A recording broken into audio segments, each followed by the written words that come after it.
Hi friends, welcome to the channel Learning R is Fun. In our last video, we have covered linear regression with a connotation that linear indicates a straight line. But it is only half true. In linear regression, in statistics, is more wider than that. Here, the form of the model should be a constant plus you have a coefficient multiplied by the first independent variable plus coefficient multiplied by again second independent variable, etc. If this is a form, you can say this is a linear regression equation.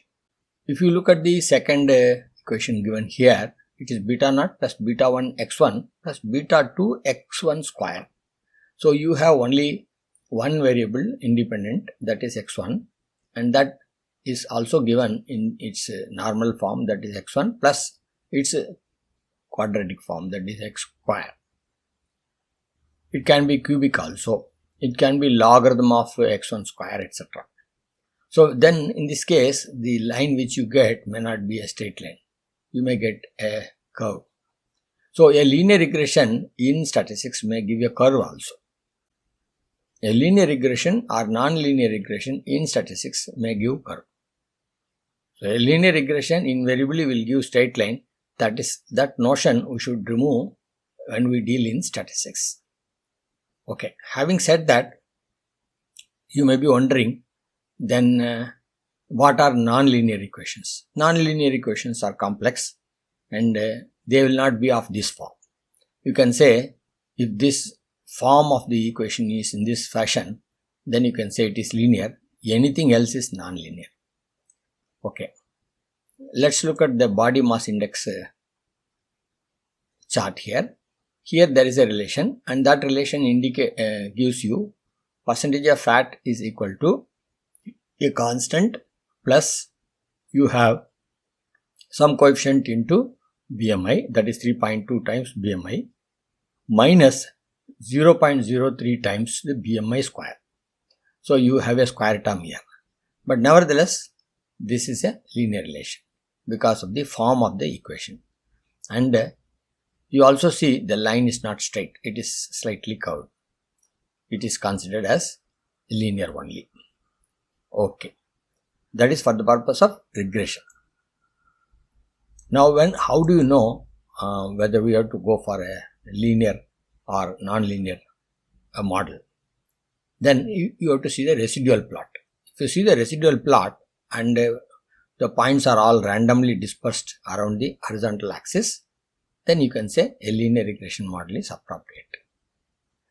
Okay, in this video we will cover the Old Faithful dataset. This geyser is in Yellowstone National Park in Wyoming, USA. Here for hundreds of years this geyser has been sprouting every now and then, and people go and watch. They are not disappointed because every 2 hours, 3 hours or so you see a jet coming out from the ground. It is happening continuous non-stop for so many years. That's why it is faithful. And it is very old geyser which has been witnessed by so many people over the years. Now the data here is you have a waiting time after which you see an eruption. You can say this eruption is for some 1.5 minutes or 2 minutes. The waiting period may be some 80 minutes, 90 minutes like that. So is there a relation between this waiting period and the eruption is what we are going to find out. With this background, let's go to RStudio. So we'll load the tidyverse package. The script is on the left hand side. And then we'll load the Broom. Broom package basically helps us to see the model data in a nice fashion. Otherwise model data we know it's all available in the form of list, and to extract the information is cumbersome. Broom helps it to do it better. And E1071 is another package. Using that we can obtain skewness values and all. Okay, we'll load that also. We'll ask what is faithful, and help in gives us this information. A data frame with the 272 observations on 2 variables. Both are given in minutes. Here the waiting period is basically waiting time to see the next eruption, and eruption. Let us assume the eruption value is obtained after the waiting period which is given here. Okay, let us have a look at the data.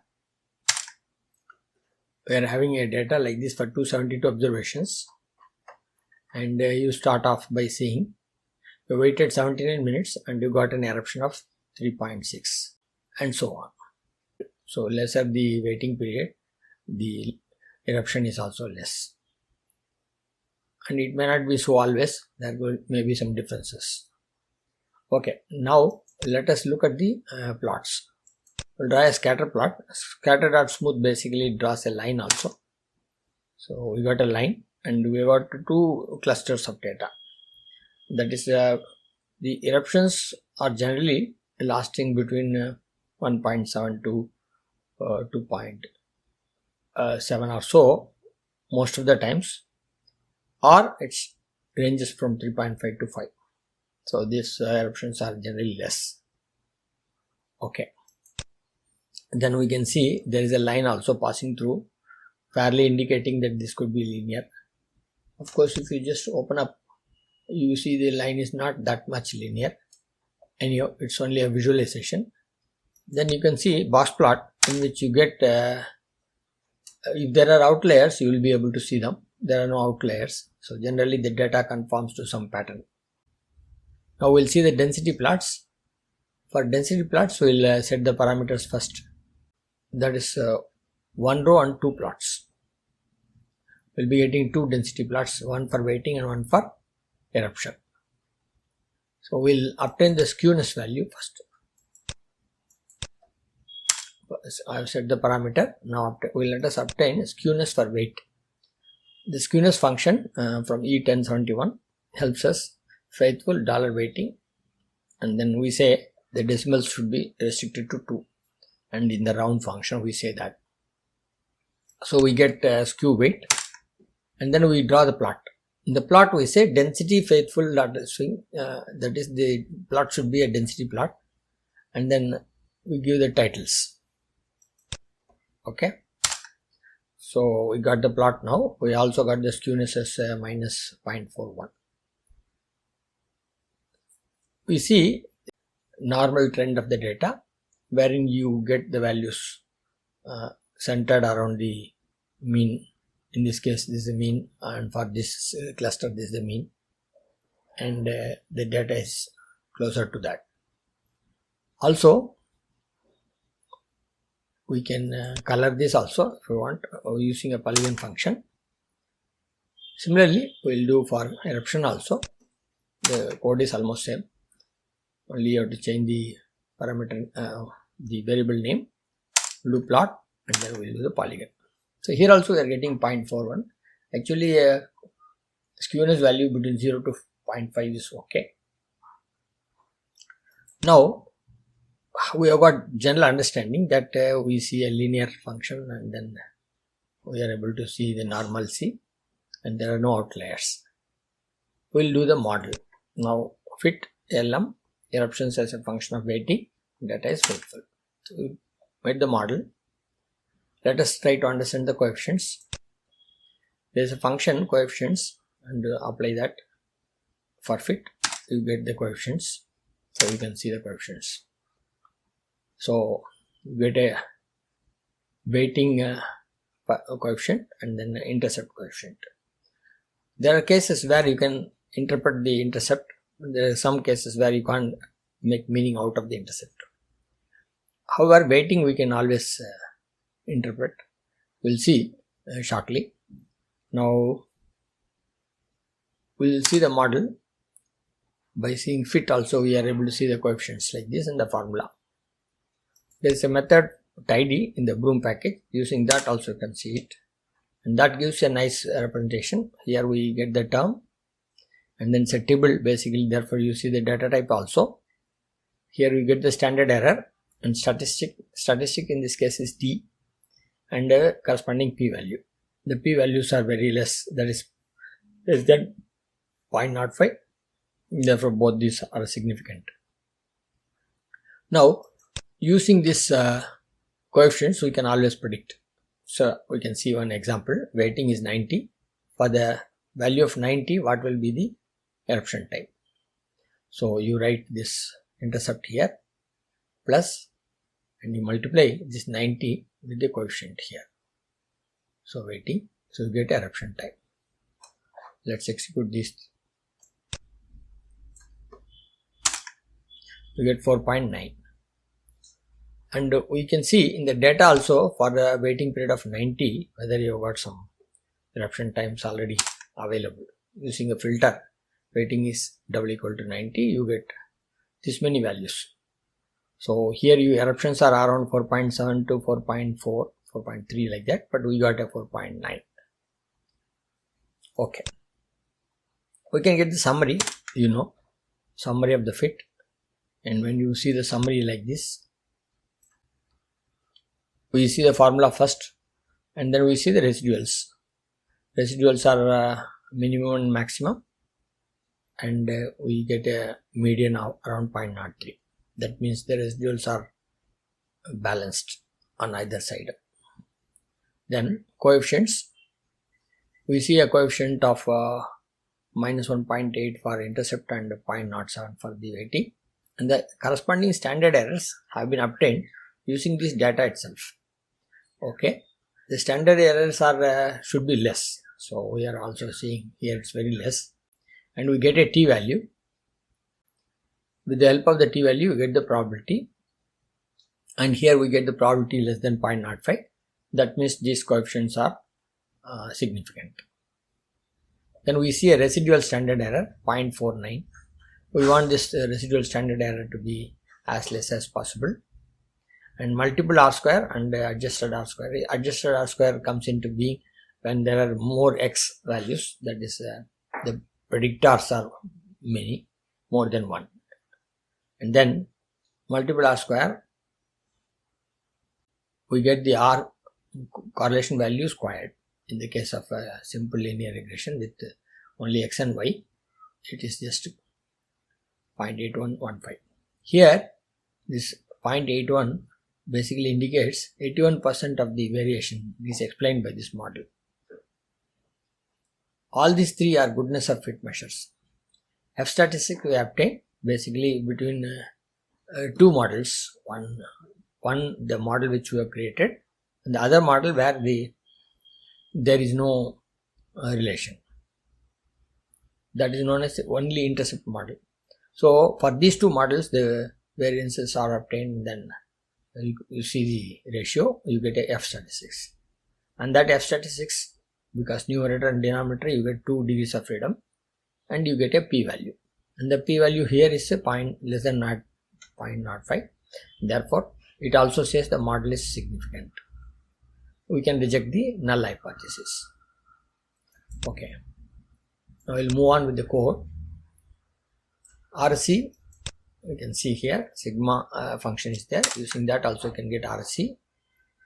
Here in the summary also we can see RC is 0.4965. Here also you get 0.4965.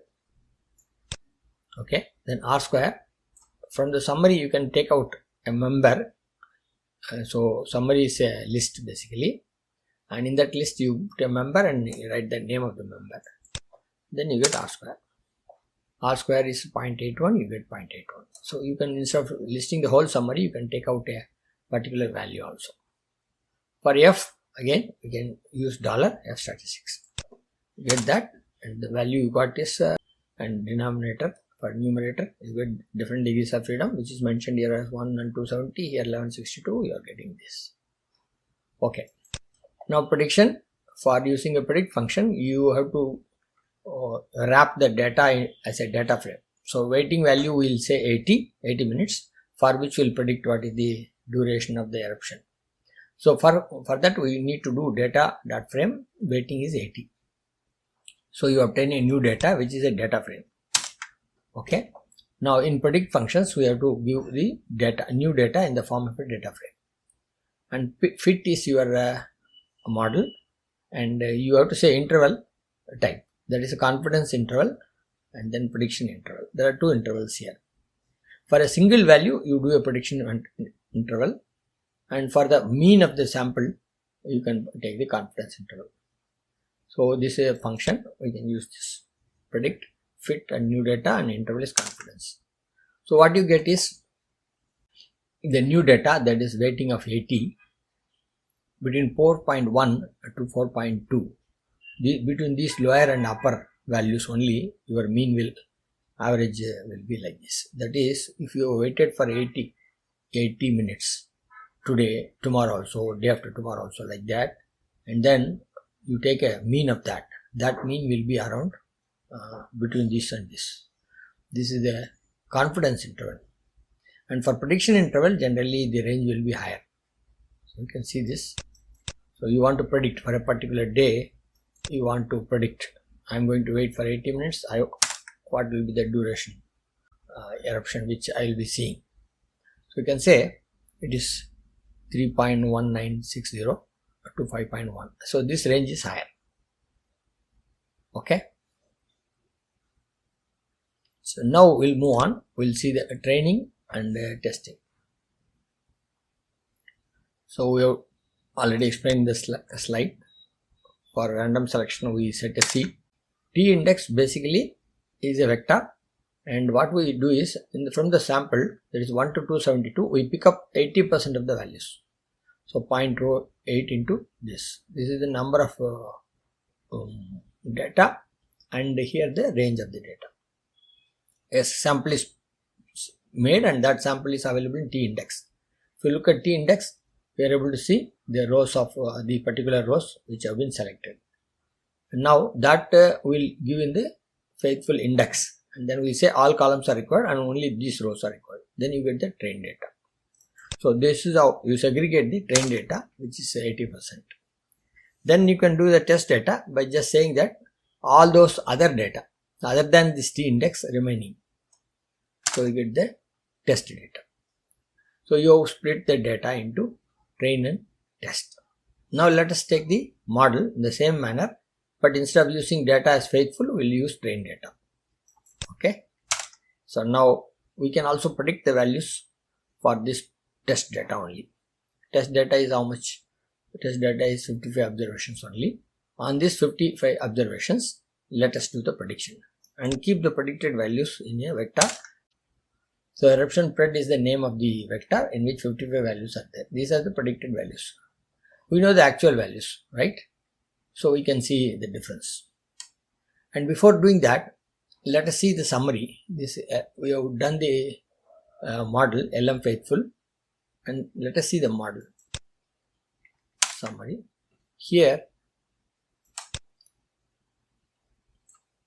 median is 0.05, therefore it's balanced on either side. Intercepts are significant, model is also significant, and you are able to explain 81% of the variance of the data, and residual standard error is 0.49. That is, the residuals are just around 0.5 on either side. Model summary we have seen. We'll do a prediction accuracy. For that, see, we have already done the prediction for this 55 test data. We have got the actual values also. So we'll say actuals as test data dollar eruptions, which is the actual data in the test data. This is the test data. If you look at this,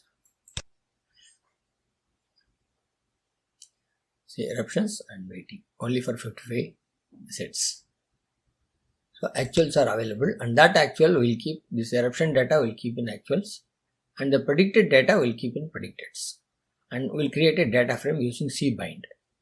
So this will data frame will call as actual preds. Okay. You see actuals are here, predicteds are here. You see almost they are very close. And here there is a huge variation, but these are okay. Okay. In this data set, let's have a correlation. That is, here in actual preds, you got x and y, and you are seeing the correlation based on these vectors. and that correlation we will be getting as a correlation accuracy, and that correlation accuracy we'll see it's a matrix. Here actual and actual, naturally the correlation is 1. Similarly predicted versus predicted is 1.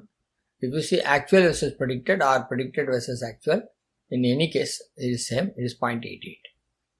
So the correlation accuracy is the correlation value what we have got is 0.88. You can see some of the actual predicted values, and we have seen them here. Already we have seen them totally here, and you can see ahead. So in this exercise we have taken the old faithful visa data, and then we have done some analysis using plots to see some linear relationship is there, normality is there. After that we went on to predict the model, and then on trained data set we made the model, and test data set we have used that model and predicted, and prediction accuracy we could see to a large extent the predictions are correct. In the last video and this video we have covered the linear regression, and next video we will be covering the linear regression, however with more than 1x value, that is it is multiple linear regression. Thanks for watching and see you in the next video.